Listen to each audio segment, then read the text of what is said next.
What if we could learn from outstanding leaders in business, sports, and education from some of the best voices in corporate America? Lighting the Path is a series of interviews with industry leaders whose stories highlight strategies that build purpose-driven cultures, engage and retain top talent, develop drivers that create high-performance teams, and connect people to the vision of your company. Join us to hear from game-changing, talented leaders whose paths make a difference at work and at home.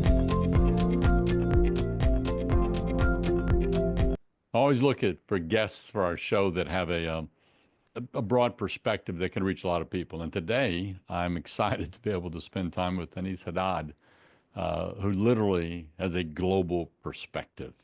If you look at his track record and look at the journey that he's been on, he's led high-tech companies. He has had his thumbprint on large-scale organizations, helping them to scale.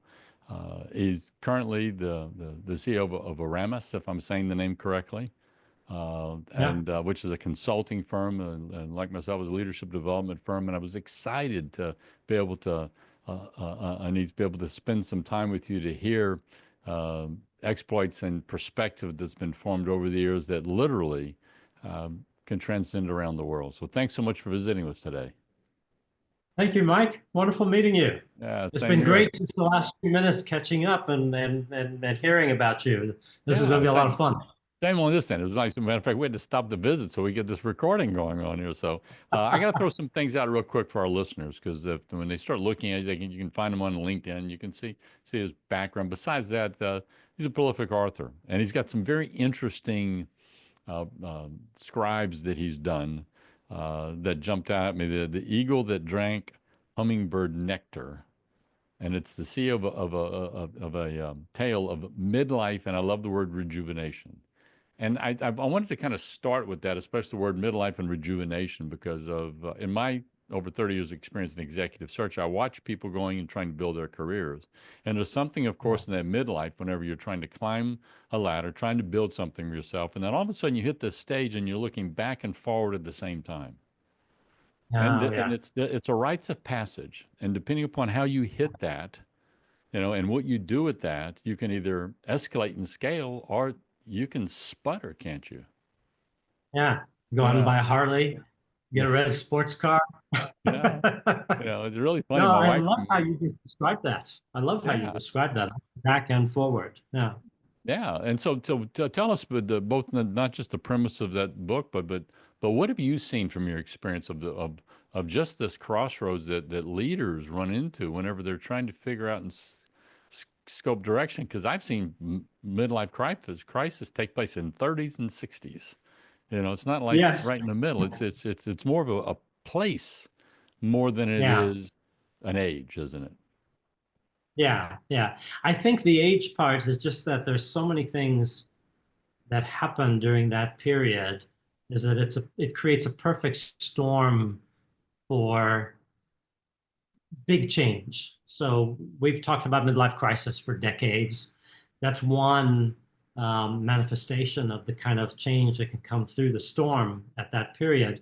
But there's rejuvenation, there's change, there's all kinds of stuff that comes. There's a lot of energy that's happening at that time. So that first book, The Eagle That Drank Hummingbird Nectar, was a fictional account of my own transformation at 47 when I sold my company in France. And I thought I was going to be a serial entrepreneur. And I discovered that I was an old programmer at the time. I started my career as a programmer, and before becoming a tech entrepreneur. And I thought I was just going to create another company and move on. But I discovered that what I really loved most was my people. What I was most proud of was seeing how my people went on and became CEOs, CTOs, CFOs of other companies, which had me realize that I actually really liked people more than computers, which was quite a discovery. And that set me into this new career, 15 years now, as an executive coach with the C-suite. So by the time I was 50, I had made that shift, and I'm 65 now. So the book is set, it's 20% real, an account of my own transformation, but because it's fiction, it allowed me to really explore things in ways that would have been more difficult if I was just writing about myself. Sure. Yeah. So you took And then the sort of you took a sorry. genre of being able to go through and create a fableized journey to allow people to walk alongside of you, and then as they're Yeah, in there, they're able to kind of reflect on their journey and take life yeah, lessons or maybe think back and use it as a mirror to kind of to speak to them. yeah, exactly, exactly. So it was actually very difficult because I still hear the voice of my writing coaches. I had three writing coaches for a while because it's such a different genre than what I'm used to. And they would point out, I still hear this one lady in my head. She'll say, that passage there, you're teaching, you're not telling, you're teaching. And I'm going, I'm not teaching in that. There's no words that are teaching. But but that teaching voice is so prevalent and it's so seductive that it just keeps coming out. And it took a lot of work to remove that. So that was quite an interesting Yeah, process. but when you said that, um, Aneace, you're making me think about the C-suite leaders. Let's say C-suite. It could be entrepreneur business. People who are leading an organization is charged with helping people to pursue a vision that the leader has, because that's what we have, Yeah, right? We have a vision. We're trying to get people to follow it. But when you were saying that, it made me think about the fact that a lot of the times we stay in tell mode too yeah, much when we're trying yeah, to lead, don't we? yeah. That is one of the most powerful shifts that happen at midlife. So that became a lot clearer after writing that first book, which gave rise to the second book, Soaring Beyond Midlife, The Surprisingly Natural Emergence of Leadership Superpowers in Life's Second Half. Because I really, I explore in that book this perfect storm, and I examine three what I call winds of change that really blow stronger at midlife. Um, and and they give rise to these superpowers. And a really big one that you're talking about there is that we're shifting from what worked for us for the first couple decades of our careers is having all the answers. And we get measured on that, how quickly we can answer correctly and be brilliant with our answers. That our value starts to come from there. And then at some point at midlife, it just breaks and it doesn't work anymore like that. You mentioned your daughter, who's 32, I think you said. 33. She's 33 now. So when they're in their teenage years and late teenage years, at some point your telling doesn't work anymore as a parent, and they just don't Hmm. listen to you anymore. And then you're forced, and that coincides for many executives at that 40s and early 50s level, where their kids are growing up and about to leave home, and they've had to transform as parents from being the manager KPI kind of parent that they need to be when the kids are younger, to all of a sudden that doesn't work anymore.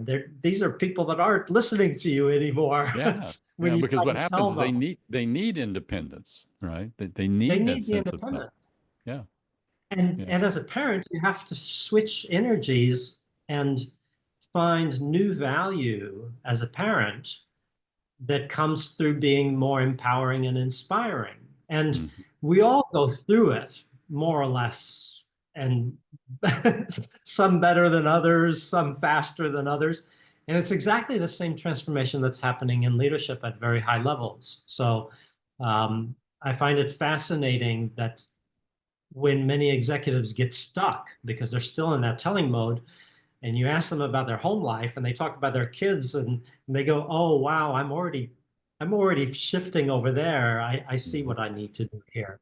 Yeah. These are not children. These are adults that work for me. That's Hmm. often a that's often an aha moment, and the infantilization that's rampant in organizations comes from that we want to tell, and we're treating them like we treated our younger kids. Yeah. And that realization, these are full-blown adults. We can't be talking to them in any way, shape, or form as kids. That's quite a transformation at that age. It's massive. It's massive. It ties in. I'm involved in a ministry where we work with parents and their teenage and college age sons and daughters. And we work them through this sort of four stages that the parent plays as the child is aging. It's caretaker when you got to keep them alive, right? And then as they Yeah, get to be 6, 7, 8, 9 years old, then you shift into this cop phase. Don't do, don't do, don't do. You're going to burn yourself to run yeah, across the street, put binders. And they hit their teenage years, and now they go to a coach stage where they're on the yeah, field. You're calling the play, but they're playing, but you're on the field. You're coaching them. And they hit that 18 to 21, 22-year-old age. That's you're hoping that they're an independent adult. And when they get there, you have to shift into we call the consulting phase, which means you can offer advice only when asked. yeah, Right. Only when asked. And that's the transition. And what I found from all over the years of working with people through this, the biggest difficulty is that shift from coach to consultant. It's not from cop to coach. It's from coach yeah, to consultant because you got to turn them loose and your whole value system now changes. yeah. Uh, you know, That's it, exactly what's happening with executives at that level in the corporation. And mm-hmm, you can smell in an environment, in an organization where you see lots of KPI kind of things and minutia and all that, and you can say, well, HR must have a lot of kids that are still living at home because there's still that energy in the mm-hmm. organization. It hasn't evolved to an adult organization with exactly. I love the four stages you just described because you can absolutely see where companies are stuck kind of in an earlier And that, stage. in that chance, it's got to fly along those lines. And and do you have any thoughts, Aneace, about why, as a leader, I stay in the tell mode as opposed to Oh yeah, task mode? because that's what built my career. That's what gave me value in the first 20, 30, 25 years of my career.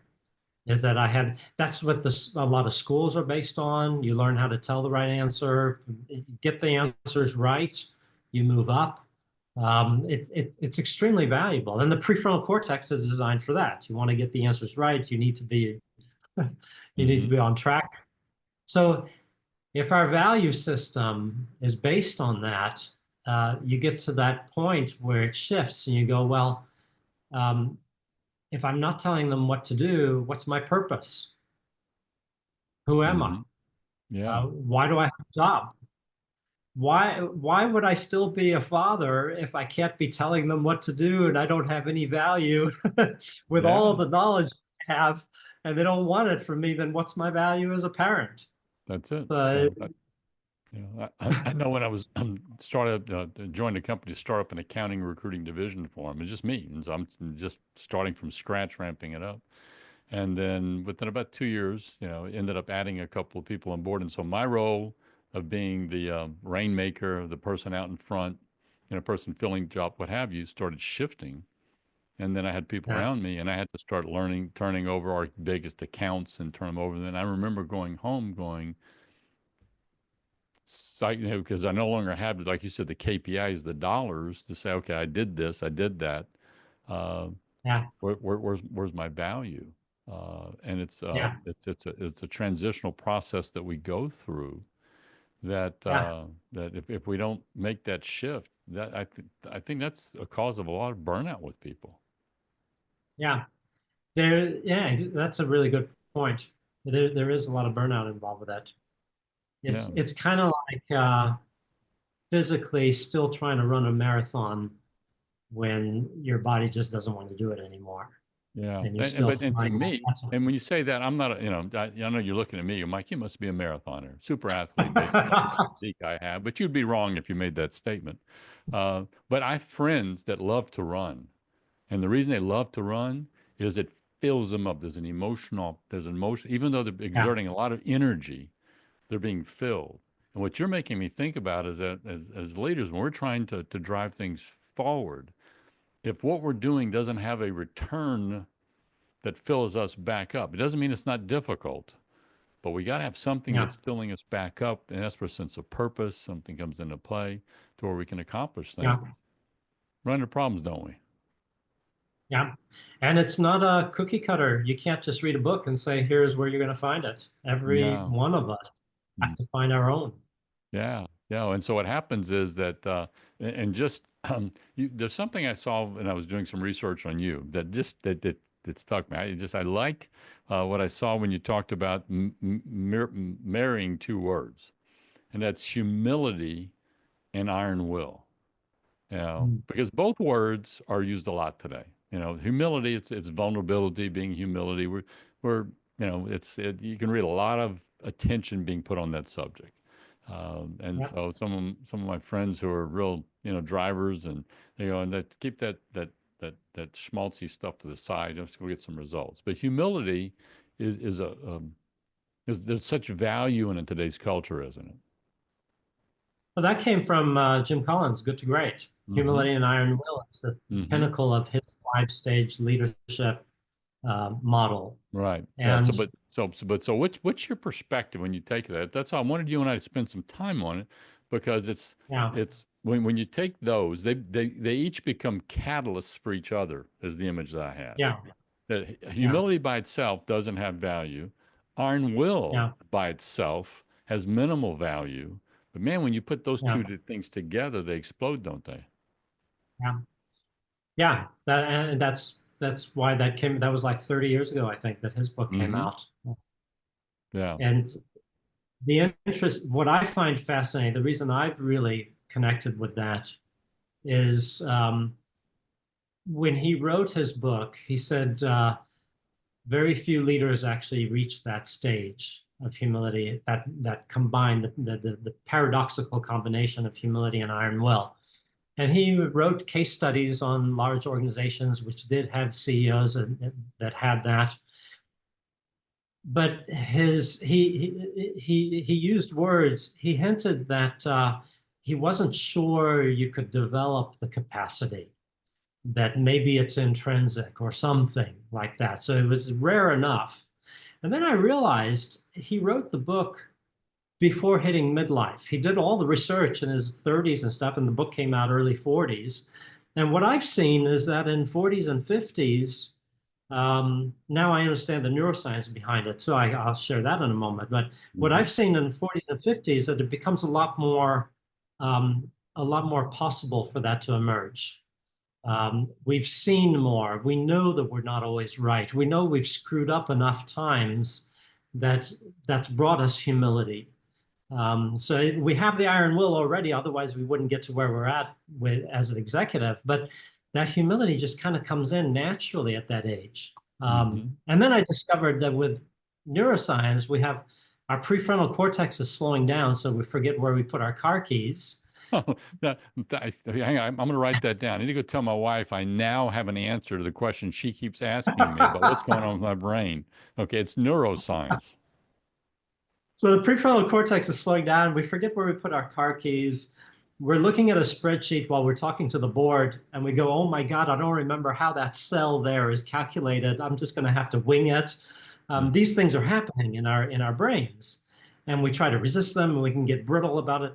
At the same time, the two hemispheres, the right and left hemisphere, are talking to each other more frequently than they used to when we were younger, which means that we can connect the dots more easily than when we were younger.